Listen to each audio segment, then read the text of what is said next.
Hi everyone. I have been missing from YouTube for a while, and I wanted to come on and give you an update on what's happening to me. I will let you know that this is another video about my struggle with mast cell disease, as that is the reason that I haven't been around. So, let's see, 2 weeks ago, I was doing pretty well.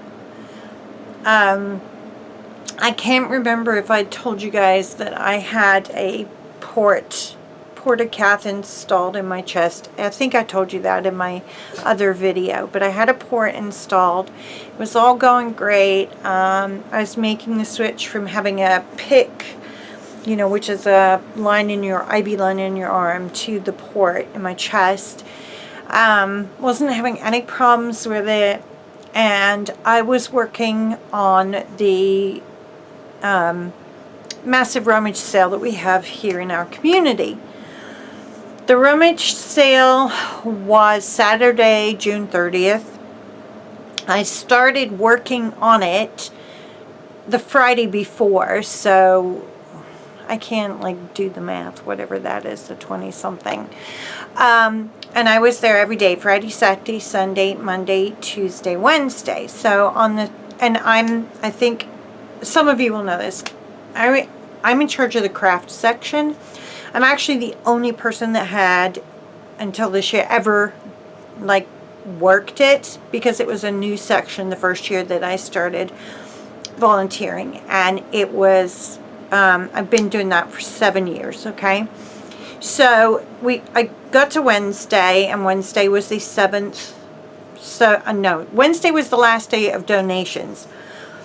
So I had done already a lot of work, mostly just organizing things and getting rid of stuff that was just junk, and putting things in places that made sense. And then Thursday and Friday we're going to be primarily pricing, because I price every single item. I put a price sticker on it to help the cashiers, because I know I may not be right there to give prices during the sale. So anyway, so I'm there on Wednesday, just doing my thing, and it's in a school, and we have a couple hundred people there. And I started noticing that my chest wall, where I have my port, was itching. And it hadn't been itching up till then. And I was like, well, that's annoying. And I should say, too, because I want to make this clear how fast this happened. So I didn't go in till about 1 that day, I think. So I got there at 1. When I got there at 1, I was completely okay. Absolutely fine. So I noticed maybe around 2:30 or something it started itching. And then by about 3:30 or 4, it was starting to hurt. Actual pain in the site. And I was like, that's really, really weird. But I still just kind of ignored it, And I had a migraine too that was kind of bothering me, but I was like, oh, it's okay. And I kind of just kept working through it. And around 5 or so, I think I went to the bathroom and had a look.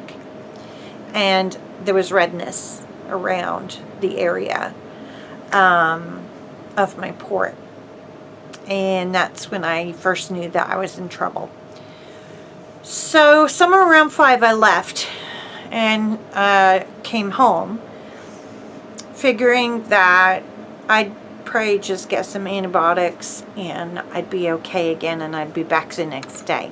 Didn't quite work out like that, sadly. So I came home around 5. I tried to get hold of the nurse on call at the company that takes care of my IV therapy, and she didn't call me back, and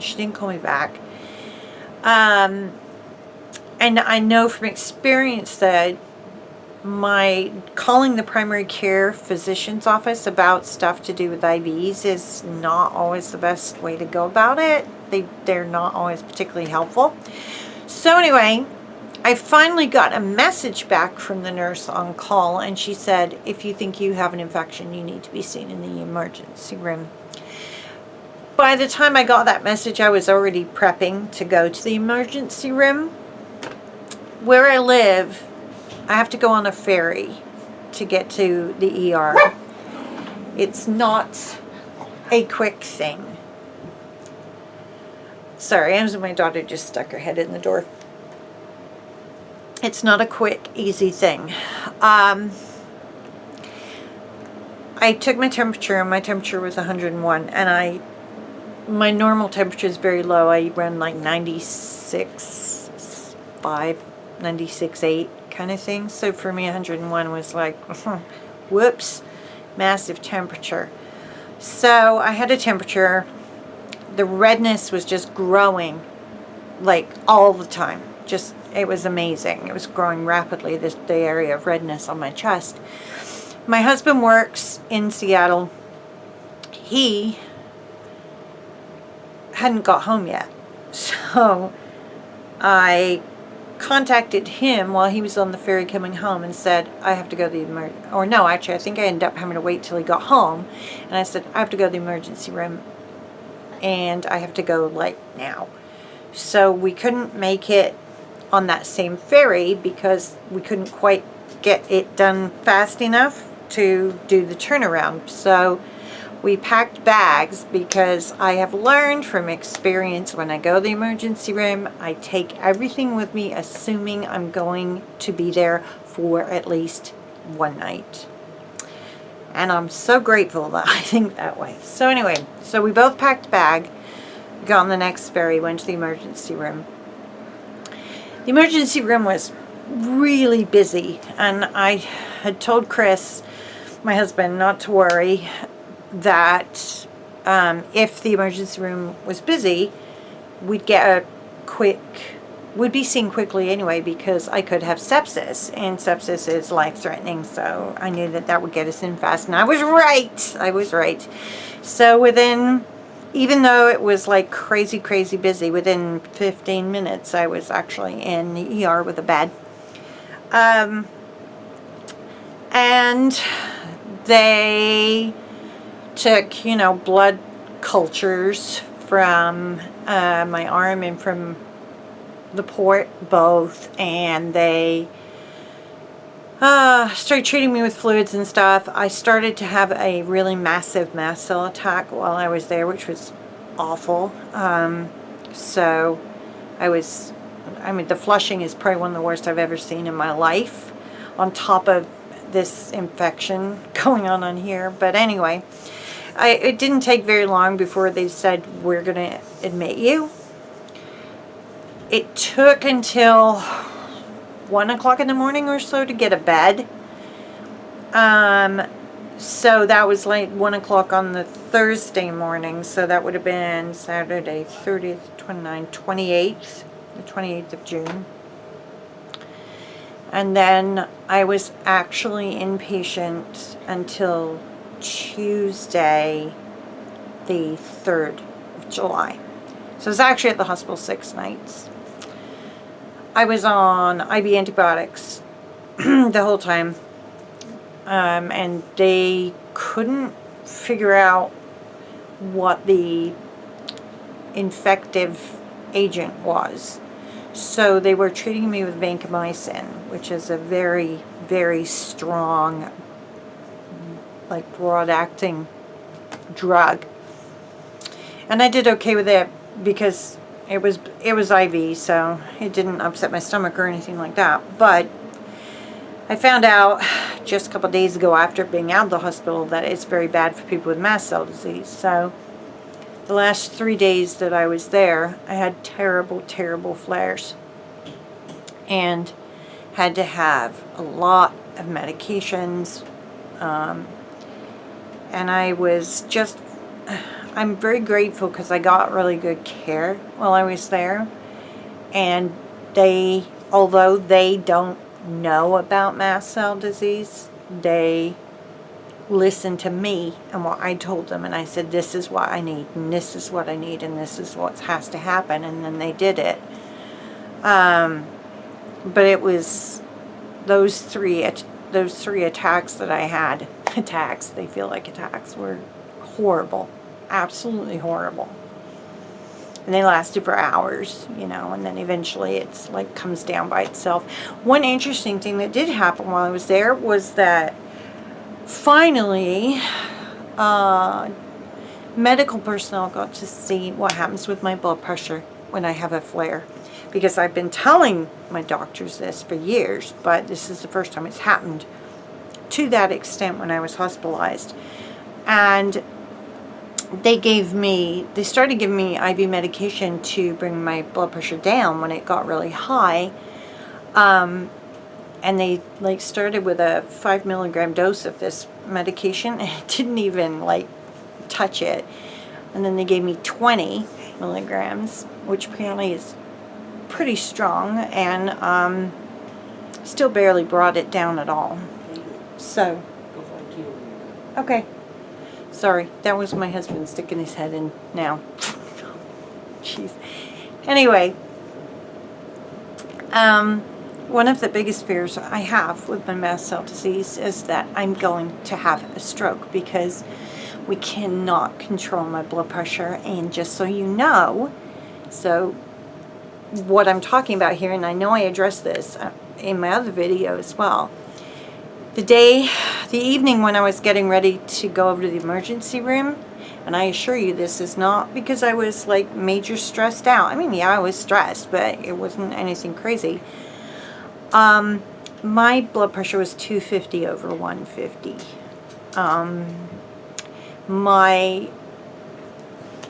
I bought a new wrist measurement thing, and it can't measure my blood pressure half the time. Most of the time when I'm in a flare, it can't measure it because it just brings up an error message because it's too high.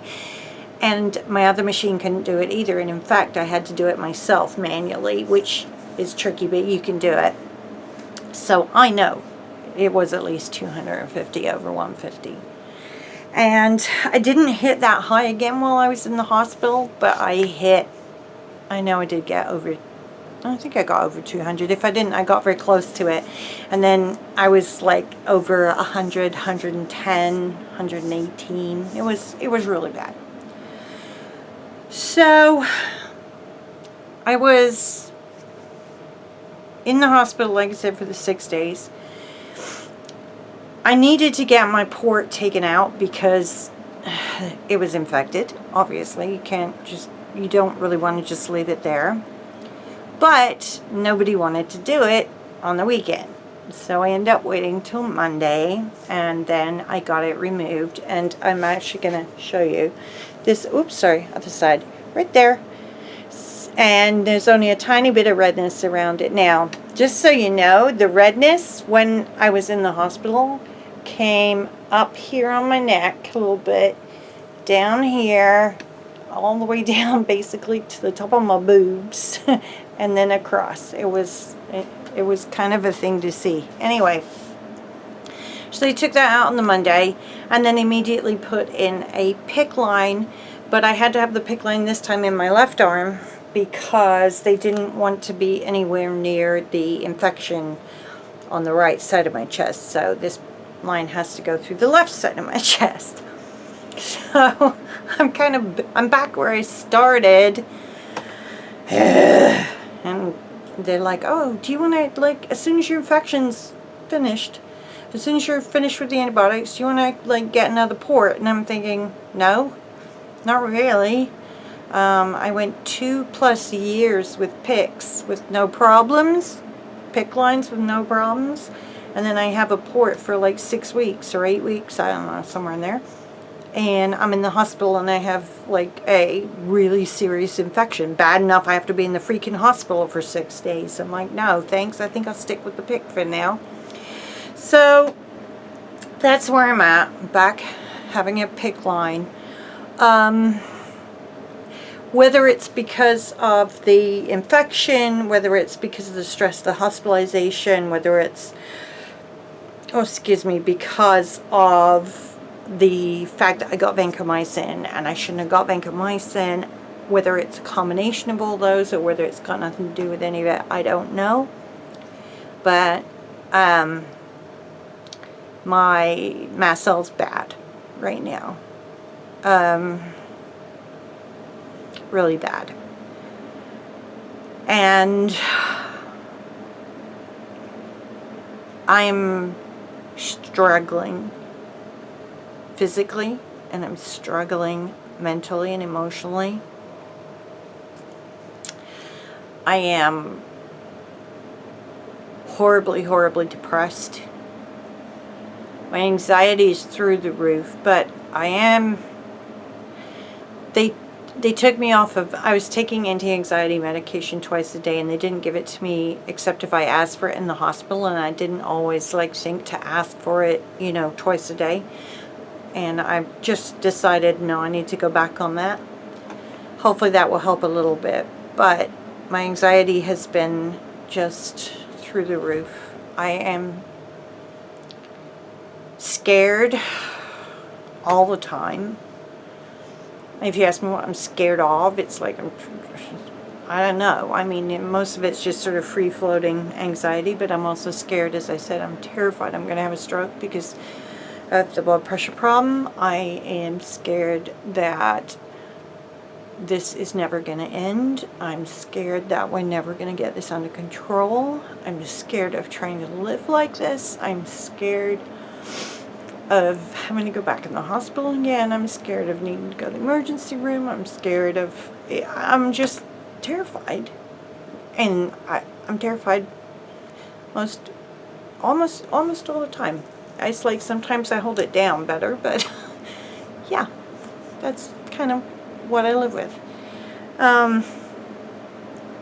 And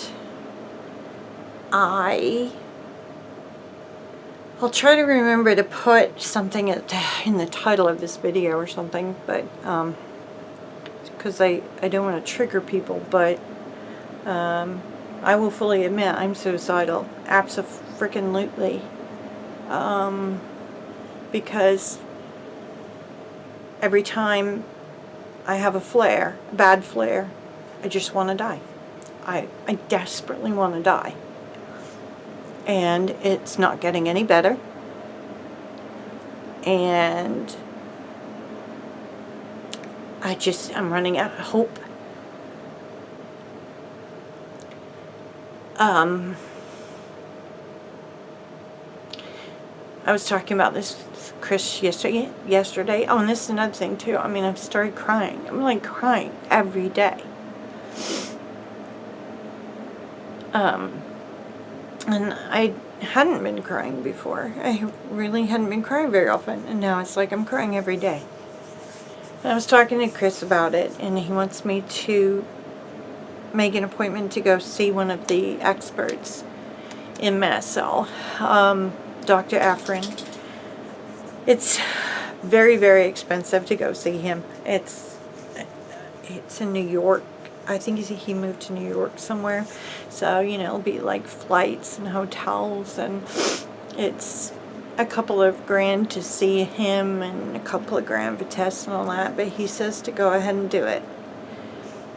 I think he's booking 9 months out or something like that right now, but I will be on his website and checking that information out over the next couple of days and try and get that started.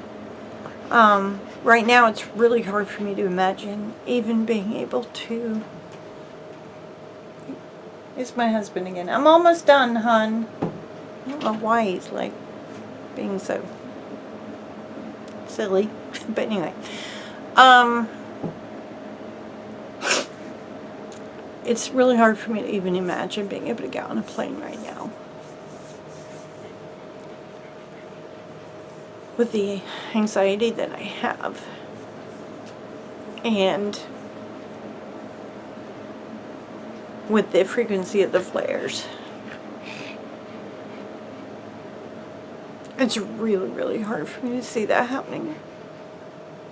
But it's also really hard for me to see me being able to be in a car for a very long period of time either. So it's not like I feel like Well, could we do it if we drove? Well, if it's across the country, so not really, but anyway. Anyway, so that's where things are right now. I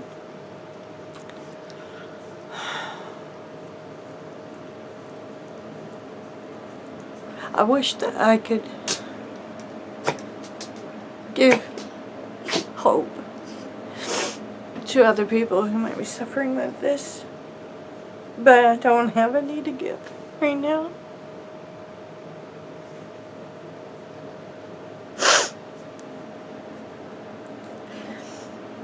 I hate this disease with every fiber of my being.